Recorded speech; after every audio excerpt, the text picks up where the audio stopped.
दोस्तों, हम सभी सदियों से यह मानते आए हैं कि जीवन सिर्फ अर्थ पर ही संभव है, मगर पिछले कुछ सालों में साइंस इतनी डेवलप हो गई है जिसने हमारी धारणा को बदल कर रख दिया।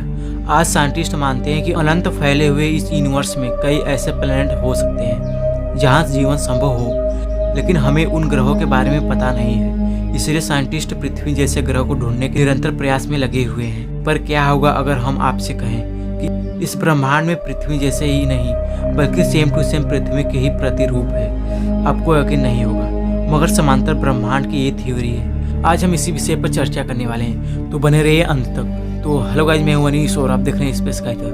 So guys, without wasting of time let's start video. हम जिस ब्रह्मांड को जानते हैं उसको यूनिवर्स कहते हैं, जिसमें यूनिट शब्द का मतलब होता है एक। हम ब्रह्मांड को उतना ही बड़ा मानते हैं जितनी दूर से आए प्रकाश को हमने देखा है, मगर क्या ब्रह्मांड सिर्फ इतना ही बड़ा है जितना हम देख पाए हैं? इसी सवाल ने जन्म दिया है मल्टीवर्स थ्योरी को, जिसके अनुसार ब्रह्मांड केवल एकमात्र ब्रह्मांड नहीं है बल्कि ऐसे कई समांतर ब्रह्मांड हैं। मगर ये समांतर ब्रह्मांड आखिर है क्या? इस सवाल का जवाब देने के लिए साइंटिस्ट ने इसको 4 लेवल में डिवाइड किया है। पैरल्स यूनिवर्स थ्योरी के अनुसार इस ब्रह्मांड में मौजूद हर वस्तु, हर जीव और हर स्थिति का प्रतिरूप किसी न किसी समांतर ब्रह्मांड में मौजूद है। आपके जीवन की हर संभावना जो सच्चाई बन सकती थी किसी न किसी समांतर ब्रह्मांड में घटित हो रही है। अब जैसे ही आप मेरी वीडियो को देख रहे हैं, किसी दूसरे समांतर ब्रह्मांड में आप यह वीडियो देख चुके होंगे और किसी और समांतर ब्रह्मांड में आप इस वीडियो के बारे में जानते ही नहीं। या हो सकता है कि किसी समांतर ब्रह्मांड में आप अभी भी जंगल में रह रहे हो, या फिर क्या पता आपका जन्म ही ना हुआ हो। यानी हर एक संभावना किसी न किसी समांतर ब्रह्मांड में घटित हो रही है। आपका निर्णय ही आपके भविष्य का निर्धारण करता है। यानी कि आप जो डिसीजन लेते हैं आपकी लाइफ उसी के अनुसार चलने लगती है। तो आप यह सोच रहे होंगे कि पैरेलल यूनिवर्स सिर्फ एक कल्पना है या इसका कोई वैज्ञानिक प्रूफ भी है। तो दोस्तों, आपको बता दूं कि अभी तक कोई ऐसा समांतर ब्रह्मांड ढूंढा नहीं गया और इंसान कभी ढूंढ भी नहीं सकती।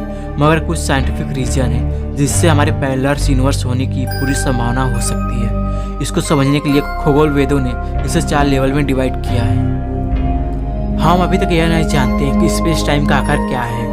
एक थ्योरी के अनुसार यह फ्लैट है और इसका फैलाव अनंत है, और अगर ऐसा है तो कई ब्रह्मांड होने की संभावना से इनकार नहीं किया जा सकता। इस बात की भी संभावना है कि हर ब्रह्मांड के कई प्रतिरूप मौजूद हो, जिसमें हमारी गैलेक्सी, हमारा सन और अर्थ भी है, क्योंकि हर कॉन्फ़िगरेशन कभी न कभी अपने आप को दोहराना शुरू कर देता है।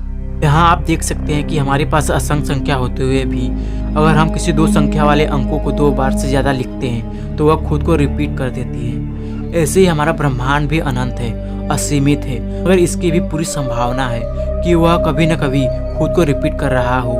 लेकिन लेवल 1 के ब्रह्मांड से हमारा मिल पाना इम्पॉसिबल है, क्योंकि वह हमसे इतना दूर हो सकता है जहाँ से हम तक लाइट भी न पहुँच पाती हो। समांतर ब्रह्मांड की इस लेवल 2 को जन्म दिया है इंटरनल इन्फ्लेशन थ्योरी ने। इस थ्योरी के अनुसार सभी ब्रह्मांड एक बबल के अंदर है और यह आपस से जुड़कर या फिर अलग अलग होकर एक नए ब्रह्मांड को जन्म देते हैं। इस थ्योरी को जन्म दिया है क्वांटम फिजिक्स ने। इस थ्योरी के अनुसार यह माना जा सकता है कि समांतर ब्रह्मांड हमारी ही दुनिया में मौजूद है, मगर हम उसको देख नहीं सकते क्योंकि वह दूसरे आयाम में मौजूद है। इस पर वैज्ञानिकों ने कई एक्सपेरिमेंट भी किए हैं, जिसमें यह साबित हुआ है कि एक इलेक्ट्रॉन एक ही वक्त में कई स्थानों पर मौजूद हो सकता है। जब यह इलेक्ट्रॉन इस तरह से व्यवहार कर सकते हैं तो हम भी तो उन्हीं इलेक्ट्रॉन से मिलकर बने हुए हैं। इसलिए हमारा एक बार में कई आयामों में मौजूद होना असंभव नहीं है। लेवल 3 के समांतर ब्रह्मांड की थ्योरी से हम यह भी समझ सकते हैं कि पास्ट टाइम में टाइम ट्रेवल करना क्यों असंभव नहीं है। पैरेलल यूनिवर्स का लेवल 4 मैथमेटिकली डेमोक्रेसी प्रिंसिपल पर आधारित है। इसके अनुसार अलग अलग ब्रह्मांड में अलग अलग मैथ हो सकती हैं। मैथ की अस्तित्व के लिए मनुष्य का होना जरूरी हो। हमने अपने फिजिक्स की कई थ्योरी से यह जाना है कि समांतर ब्रह्मांड होने की पूरी संभावना है, मगर अभी तक हमारे पास कोई भी ठोस सबूत नहीं है। मगर साइंटिस्ट सच्चाई जानने के लिए लगातार प्रयास कर रहे हैं। ऐसे ही एक एक्सपेरिमेंट का नाम है लार्ज हाइड्रोन कोलाइडर, और एक ऐसे पार्टिकल का पता लगाया गया ग्रेविटी को कैरी करता है। इसमें माइक्रो पार्टिकल की टक्कर कराई गई। इसको ग्रेविटन नाम दिया गया है। यह पार्टिकल अचानक से इनविजिबल हो जाता है और अचानक से विजिबल। साइंटिस्ट का मानना है कि यह ग्रेविटन हमें दूसरे आयामों के बारे में बता सकते हैं, मगर इनको प्रोड्यूस करना और इन पर निगरानी रखना बहुत ही ज़्यादा मुश्किल है। आज के लिए बस इतना ही। अगर वीडियो पसंद है तो प्लीज़ वीडियो को लाइक कीजिए, शेयर कीजिए और साथ ही साथ चैनल को सब्सक्राइब कर लीजिए। नमस्कार दोस्तों।